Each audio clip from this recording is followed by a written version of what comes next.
Good morning students. આપણે આજના લેક્ચરની અંદર તમારો બુકનો topic 8.4 graphical representation of motion એટલે કે મોશન જે થતી હોય છે, ઓકે, તે મોશનને આપણે ગ્રાફની અંદર કેવી રીતે પ્રેઝન્ટ કરી શકીએ તે આપણે જોવાનું છે. હવે તમને તેનું એક ઉદાહરણ તમને આપું તો તમે ક્રિકેટ મેચ જોતા હશો ઘરે, okay, India Australia, India West Indies. તો એ મેચની અંદર તમે ટીવીમાં એ પણ જોતા હશો કે એક ઊભી લીટી જેવું તમને દેખાતું હશે. જ્યારે રન કેટલી ઓવરમાં કેટલા રન માર્યા તે બતાવવા માટે એક ઊભી લીટી અથવા તો ઊભા સ્તંભ જેવી આકૃતિ જેવો ગ્રાફ બતાવતા હશે, ઓકે. તે પણ એક પ્રકારનું ગ્રાફિકલ રિપ્રેઝન્ટેશન જ છે કે આટલી ઓવરમાં આટલા રન માર્યા, જેમ કે 5મી ઓવરમાં 25 રન માર્યા, 6ઠ્ઠી ઓવરમાં 18 રન માર્યા. તો તે શું છે? ઊભા સ્તંભ બતાવે છે, ઓકે. તો જે ઓવરમાં વધારે રન માર્યા હોય છે તેનો સ્તંભ કેવો મોટો હોય છે, જે ઓવરમાં ઓછા રન વાગ્યા હોય છે તેનો સ્તંભ કેવો નાનો હોય છે, ઓકે. કોલમ, સ્તંભ એટલે કે કોલમ. તો આ બધી વસ્તુ પણ એક પ્રકારનો ગ્રાફિકલ રિપ્રેઝન્ટેશન છે of over and run of that over, okay. તો આપણે પહેલો ટોપિક જોઈશું 8.4.1 ડિસ્ટન્સ એન્ડ ટાઈમ ગ્રાફ. એટલે કે આ ટોપિકની અંદર આપણે એક્સ એક્સિસ પર ડિસ્ટન્સ લેવાનું છે અને વાય એક્સિસ પર ટાઈમ લેવાનો છે, અને આ બંનેના બદલાવાથી આપણને કેવા પોઈન્ટ અને ક્યાં મળે છે તે પોઈન્ટને જોડતી કેવો ગ્રાફ મળે છે તેના વિશે આપણે ચર્ચા કરવાની છે, ડિસ્કસ કરવાનું છે. The change in the position of an object with time can be represented on the distance time graph, adapting a convenient scale of choice, okay. તો કોઈ પણ ઓબ્જેક્ટ હોય તે પોતાની સ્ટેબલ પોઝિશનમાંથી જ્યારે મોશન સ્ટાર્ટ કરે છે ત્યારે જેમ જેમ ટાઈમ વધતો જાય, જેમ જેમ ટાઈમ ઇન્ક્રીઝ થતો જાય, તેની સાથે પણ તેનું ડિસ્ટન્સ જે કવર કરે છે ઓબ્જેક્ટ તે પણ કેવું વધતું જાય છે, ઓકે. તો આ જ વસ્તુને આપણે એટલે કે ડિસ્ટન્સ કિલોમીટરમાં અને ટાઈમ મિનિટમાં આપણે ગ્રાફની અંદર પ્રેઝન્ટ કરવાનું છે. એ પણ કેવું કે ચોક્કસ સ્કેલ લઈને, જેમ કે ટાઈમને આપણે મિનિટમાં લઈશું, ઓકે, ટાઈમને મિનિટમાં અને ડિસ્ટન્સને કિલોમીટરમાં. તો આ એક પ્રકારની ચોક્કસ સ્કેલ છે, convenient scale, okay. In this graph, time is taken along the x-axis and distance is taken along the y-axis. Y-axis પર શું છે? ડિસ્ટન્સ કિલોમીટરમાં અને ટાઈમ મિનિટમાં છે. Distance time graph can be employed under various conditions where objects move with uniform speed, non-uniform speed remain and rest.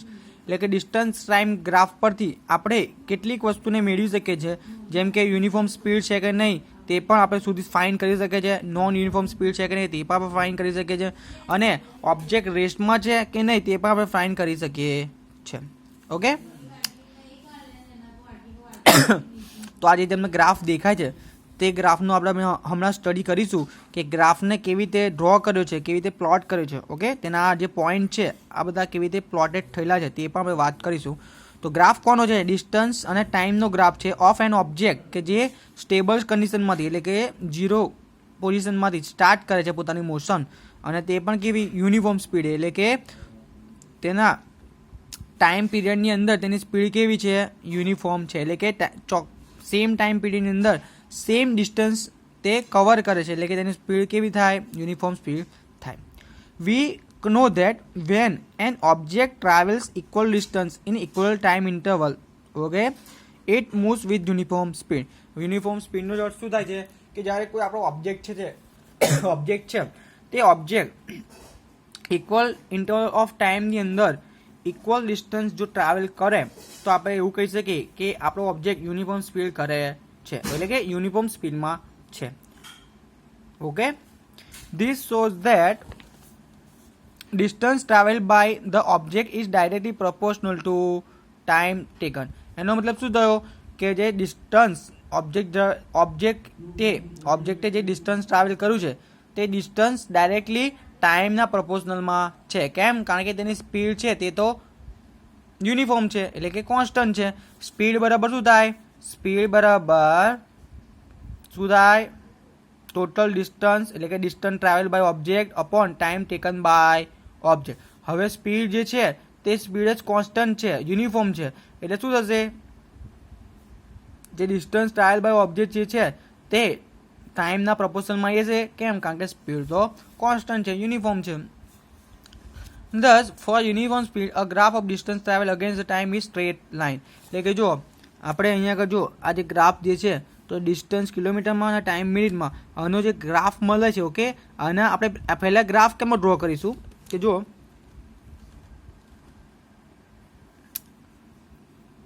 Okay કોઈ આ એક time છે, એટલે સમજો કે આ ટાઈમ છે 12 મિનિટ, તો 12 મિનિટે 9 કિલોમીટર જેટલું અંતર કાપ્યું છે, ઓકે, ડિસ્ટન્સ કવર કર્યું છે. તેવી જ રીતે આ 24 મિનિટે સમજો કે 19 કાં તો 18 કિલોમીટરનું ડિસ્ટન્સ ટ્રાવેલ કર્યું છે. તેવી જ રીતે આ કોઈ ટાઈમ છે, આ ટાઈમે જેમ કે અહીંયા આગળ 41 ગણો તો 41એ 29 કિલોમીટર જેટલું ડિસ્ટન્સ કવર કર્યું છે, 41 મિનિટે 29. તેવી રીતે 58 મિનિટે 39 કિલોમીટર. આ તો મેં પ્લોટ ગ્રાફ પર તમને બતાવ્યું, ઓકે, કે આશરે લીધું છે કે આટલા ટાઈમે આટલા કિલોમીટર ટ્રાવેલ કર્યું છે. હવે જો તો તેના પરથી આપણને એક એક પોઈન્ટ મળશે, એક પોઈન્ટ અહીં મળશે.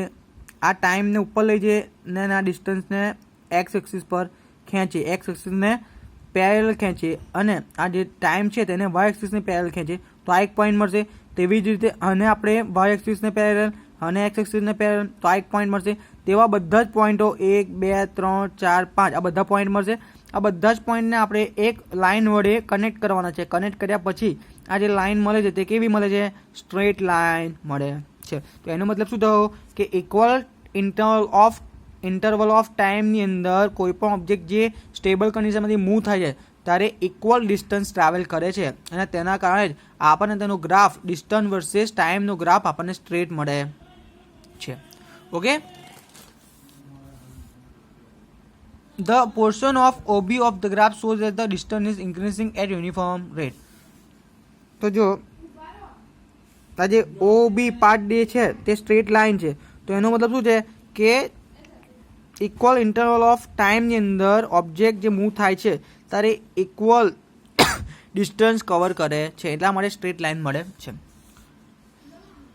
Note that you can also use the term uniform velocity in place of uniform speed if you take the magnitude of displacement equal to the distance traveled by the object along the y-axis. એટલે આપણે જ્યારે આ y-axis પર distance કિલોમીટરની જગ્યાએ displacement લઈએ કિલોમીટરમાં, ત્યારે આપણને યુનિફોર્મ સ્પીડની જગ્યાએ આપણને શું મળે છે? યુનિફોર્મ વેલોસિટી મળે છે. આપણે યુનિફોર્મ વેલોસિટી લઈ શકીએ. ઓકે, તો ડિસ્ટન્સ વર્સેસ ટાઈમ આપણે શું મળે છે? Uniform speed. Displacement versus time આપણે શું મળે? તો યુનિફોર્મ વેલોસિટી મળે છે. ઓકે, પરંતુ ઇક્વલ ઇન્ટરવલ ઓફ ટાઈમની અંદર ઓબ્જેક્ટે ઇક્વલ ડિસ્ટન્સ અથવા તો ઇક્વલ ડિસ્પ્લેસમેન્ટ કરેલું હોવું જોઈએ.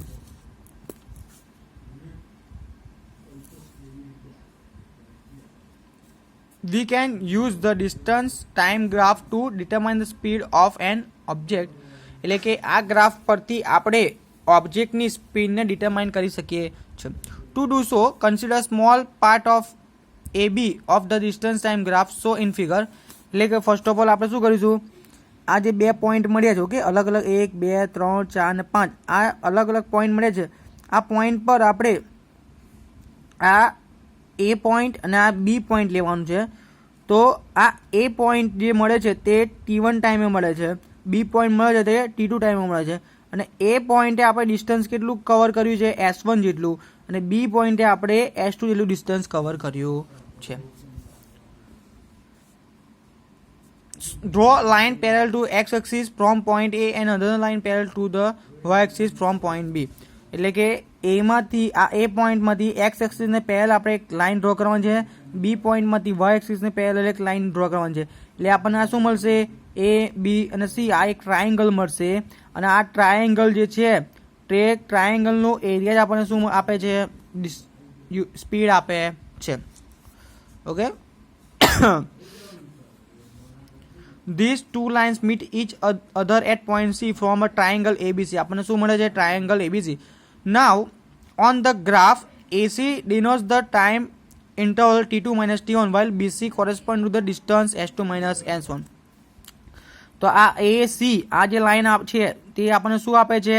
T2 minus T1 time interval આપે છે, અને આ જે બીજી લાઈન છે એ બી તે આપણને શું આપે છે S2 માઇનસ S1 જે ડિસ્ટન્સ કવર બાય ઓબ્જેક્ટ આપે છે. Okay, we can see from the graph that as the object moves from the point A to B it covers the distance S2 minus S1 in time of T2 minus T1. એટલે કે point A થી B પર જ્યારે જાય છે okay motion કરીને ત્યારે તે T2 minus T1 જેટલા ઇન્ટરવલ ઓફ ટાઈમની અંદર S2 minus S1 જેટલું કોરેસ્પોન્ડિંગ ડિસ્ટન્સ કવર કરે છે. The speed V of the object therefore can be represented. એટલે આપણને ખબર છે કે સ્પીડ ઓફ ઓબ્જેક્ટ અથવા તો સ્પીડ બરાબર શું થાય is equal to speed of object is equal to distance travel by object upon time taken by object. તો distance કેટલું ટ્રાવેલ કર્યું છે S2 minus S1 upon time taken by object T2 minus T1. Okay, તો આપણને આ equation મળે.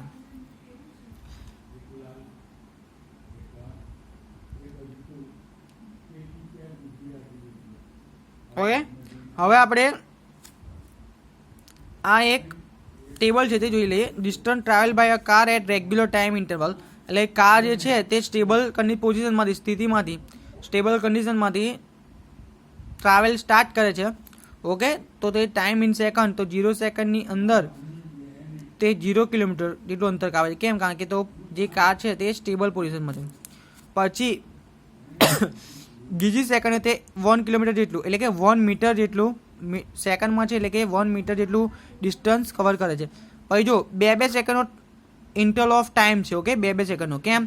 હા, 2 ની વચ્ચે 2 સેકન્ડ છે, 2 અને 4 ની વચ્ચે 2 સેકન્ડ છે, 4 પછી 6 આવે, 6 પછી 8, 8 પછી 10 ને 12. તો આ બધા વચ્ચે 2 સેકન્ડનું ગેપ છે. એટલે કે ટાઈમ ઇન્ટરવલ ઓફ ટાઈમ કેટલું છે 2 સેકન્ડ. તો આ 2 સેકન્ડની અંદર ડિસ્ટન્સ પણ કેવું ઇક્વલ ડિસ્ટન્સ કવર થવું જોઈએ. પરંતુ જો અહીંયા આગળ 0, 1, 4, 9, 6, 25, 36 ઓકે 0, 1, 4, 9, 16, 25 અને 36. તો આ ડિસ્ટન્સ કવર બાય કાર જે છે તે કેવું છે અનઇક્વલ છે, સરખું નથી. કેમ? તો આ બંનેની વચ્ચે 1 કિલોમીટર 0 થી 2 સેકન્ડ માટે 1 કિલોમીટર જેટલું ડિસ્ટન્સ કાપ્યું. ફરી 2 સેકન્ડના ઇન્ટરવલમાં 3 કિલોમીટર જેટલું ડિસ્ટન્સ કાપ્યું. ફરી 9 4 એટલે કે 2 સેકન્ડમાં કેટલું 5 મીટર મીટર છે 4 થી 9 એટલે કે 5 મીટર જેટલું ડિસ્ટન્સ કાપ્યું. ફરીની 2 સેકન્ડમાં કેટલું 16 માંથી 9 જાય તો 7 મીટર જેટલું. એટલે કે ઇક્વલ ટાઈમ ઓફ પીરિયડની અંદર ઓકે ઇક્વલ ઇન્ટરવલ ઓફ ટાઈમની અંદર અનઇક્વલ ડિસ્ટન્સ ટ્રાવેલ કરે છે. કોણ? કાર. તો હવે તેનો આપણે ગ્રાફ ડ્રો કરીએ. તો જો આપણે ડિસ્ટન્સ મીટરમાં લીધું છે, ટાઈમ સેકન્ડમાં લીધું છે. તો પહેલો પોઈન્ટ એનો ક્યાં મળશે 0 એ કેમ 0 સેકન્ડે 0 જેટલું ડિસ્ટન્સ કવર કર્યું છે. પછી 2 સેકન્ડે તેને 1 મીટર જેટલું ડિસ્ટન્સ કવર કર્યું એટલે આ પોઈન્ટ મળશે. પછી 4 સેકન્ડે 4 મીટર જેટલું ડિસ્ટન્સ કવર કર્યું છે. 6 સેકન્ડે 9 મીટર જેટલું. 8 સેકન્ડે તેણે 16 મીટર જેટલું. પછી 10 સેકન્ડે તેણે 25 મીટર જેટલું. ઓકે, અને 12 સેકન્ડે તેણે 35 મીટર જેટલું. તો આ અલગ અલગ પોઈન્ટ મળ્યા છે. બધા પોઈન્ટને આપણે એક લાઇન વડે કનેક્ટ કરીએ તો આપણને આવો ગ્રાફ મળે છે, આવી લાઇન મળે છે, જે સ્ટ્રેટ લાઇન મળતી નથી. કેમ? કારણ કે અહીંયા આગળ ઇક્વલ ઇન્ટરવલ ઓફ ટાઈમમાં કારે અનઇક્વલ ડિસ્ટન્સ કવર કર્યું છે. ઓકે, એટલા માટે આપણને અહીંયા આગળ સ્ટ્રેટ લાઇન મળતી નથી. જ્યારે આ ગ્રાફની અંદર જો તમે યુનિફોર્મ સ્પીડ હતી, ઇક્વલ ઇન્ટરવલ ઓફ ટાઈમની અંદર કારે ઇક્વલ ડિસ્ટન્સ કવર કર્યું છે, જેથી આપણને તેનો ગ્રાફ કેવો મળે છે સ્ટ્રેટ લાઇન મળે છે. ઓકે સ્ટુડન્ટ્સ, તો આ વસ્તુ છે ગ્રાફમાં. હવે આપણે વેલોસિટી ટાઈમ ગ્રાફ જોઈશું. થોડીક મારી તબિયત સારી નથી, વાતાવરણ ચેન્જીસ થયું છે એટલા માટે. ઓકે, તો વેલોસિટી ટાઈમ ગ્રાફ જોઈશું. Velocity the variation in velocity with time for an object moving in straight line can be represented by velocity time graph. એટલે કે ટાઈમની સાથે કોઈ ઓબ્જેક્ટ જે છે તે સ્ટેબલ પોઝિશનમાં છે. ઓકે, તો તે સ્ટેબલ પોઝિશનમાંથી તે સ્ટાર્ટિંગ પોઝિશનમાંથી તે પોતાની મોશન સ્ટાર્ટ કરે છે. મોશન સ્ટાર્ટ કર્યા બાદ તે ડિફરન્ટ ટાઈમે તેમનું વેલોસિટી ડિફરન્ટ આપણને જોવા મળે છે. પરંતુ આ ક્યારે થાય કે જ્યારે નોન યુનિફોર્મ મોશન થતી હોય ત્યારે. જ્યારે યુનિફોર્મ મોશન થતી હોય ત્યારે જે છે વેલોસિટી અને ટાઈમનો જે ગ્રાફ મળે છે તેમાં વેલોસિટી કેવી હોય છે, કોન્સ્ટન્ટ જોવા મળે છે. In this graph time is represent along the x axis. X axis પર આપણે કલાકની અંદર એટલે કે અવરની અંદર ટાઈમ લીધો છે અને વાય એક્સિસ પર વેલોસિટી કિલોમીટર પર અવરની અંદર લીધેલું છે. Okay. If the object moves at uniform speed, એ કોઈ ઓબ્જેક્ટ છે, આપણે કાર જ સમજી લો કે કાર જે છે તે યુનિફોર્મ સ્પીડે, યુનિફોર્મ મોશને, ઓકે, યુનિફોર્મ વેલોસિટી મૂવ થાય, the height of is velocity time graph will not change with time. એટલે કે આ જેટલી વેલોસિટી અને ટાઈમની જે ગ્રાફની જે હાઇટ છે આટલી, ઓકે, તે શું ચેન્જ થતી નથી. જેમ તમારો ટાઈમ ઇન્ક્રીઝ થશે તેમ આ જે હાઇટ છે 40 કિલોમીટર પર અવરની તે એટલી ને એટલી જ રહેશે. ટાઈમ વધતો જશે અને આ વેલોસિટી છે એટલી એટલી જ રહેશે. કેમ? કારણ કે વેલોસિટી કેવી છે, યુનિફોર્મ છે. એટલે કે ટોટલ ઇન્ટરવલ ઓફ ટાઈમ દરમિયાન તેની વેલોસિટી કેવી, યુનિફોર્મ રહે છે. એટલે કે અહીંયા આગળ 40 કિલોમીટર પર અવર છે તો 40 કિલોમીટર પર અવર ટોટલ સમયગાળા દરમિયાન, ટાઈમ ઇન્ટરવલ દરમિયાન, ઓકે, તે સેમ રહે છે. It will be straight line parallel to X axis. એટલે કે આપણને એક્સ એક્સિસના પેરેલલ એક સ્ટ્રેટ લાઇન મળશે. કેમ? કારણ કે યુનિફોર્મ વેલોસિટી છે એટલા માટે. Shows the velocity time graph for a car moving with uniform velocity 40 એટલે કે 40 કિલોમીટર પર અવર. Quick note that the product of velocity and time gives the displacement of an object moving with uniform velocity. એટલે આપણને ખબર છે કે કોઈ પણ ઓબ્જેક્ટ હોય તે મૂવ થતો હોય ત્યારે તેની વેલોસિટી અને તે માટે લીધેલો સમય એટલે કે ટાઈમ, આ બંનેનું મલ્ટિપ્લિકેશન, આ બંનેનું પ્રોડક્ટ આપણને શું આપે છે, ડિસ્પ્લેસમેન્ટ આપે છે. The area enclosed by velocity time graph and the time axis will be equal to the magnitude of the displacement. એ જો વિદ્યાર્થી મિત્રો કે જો આટલો આ 40 કિલોમીટર પર અવરથી યુનિફોર્મ વેલોસિટીથી મોશન કરે છે એટલે કે આ એક્સ એક્સિસ પર આપણને આટલી સ્ટ્રેટ લાઇન એક્સ એક્સિસને પેરેલલ એક સ્ટ્રેટ લાઇન મળે છે. હવે જો આ T1 સમયથી એટલે કે T1 ટાઈમથી તેણે સ્ટાર્ટ કરી મોશન અને 40 કિલોમીટર અવરના વેલોસિટીથી તે પોતાની મોશન સ્ટાર્ટ રાખે છે, ઓકે. ત્યારે આગળ જતાં T2 ટાઈમે બી પોઈન્ટ આગળ પર તેની વેલોસિટી કેટલી છે, 40 કિલોમીટર પર અવર જેટલી છે. તો આપણને આ જે આખો ગ્રાફ મળશે, ઓકે, અહીંથી આમ ઉપર જે આ મળશે તે શું મળશે, આપણને એક સ્ક્વેર મળશે અને આ સ્ક્વેર મળશે, આ સ્ક્વેરનું જે એરિયા છે, ઓકે, અથવા તો નોન સ્ક્વેર છે. અહીંયા આપણને એવું લાગે છે કે સ્ક્વેર છે પરંતુ નોન સ્ક્વેર છે. તો આનો જે એરિયા મળશે તે એરિયા આપણને શું આપે છે, ડિસ્પ્લેસમેન્ટની વેલ્યુ આપે છે. To know the distance moved by the car between time t1 એટલે કે ટાઈમ t1 to t2, પરંતુ જે કારનું જે વેલોસિટી છે તે યુનિફોર્મ છે એટલે કે 40 કિલોમીટર પર અવર જ છે. એટલે કે આપણને એક્સ એક્સિસને પેરેલલ એક લાઇન મળે છે. Draw perpendicular from the point corresponding to the time t1 t2 on the graph. The velocity of 40 km per hour is represented by the height AC or BD and the time t2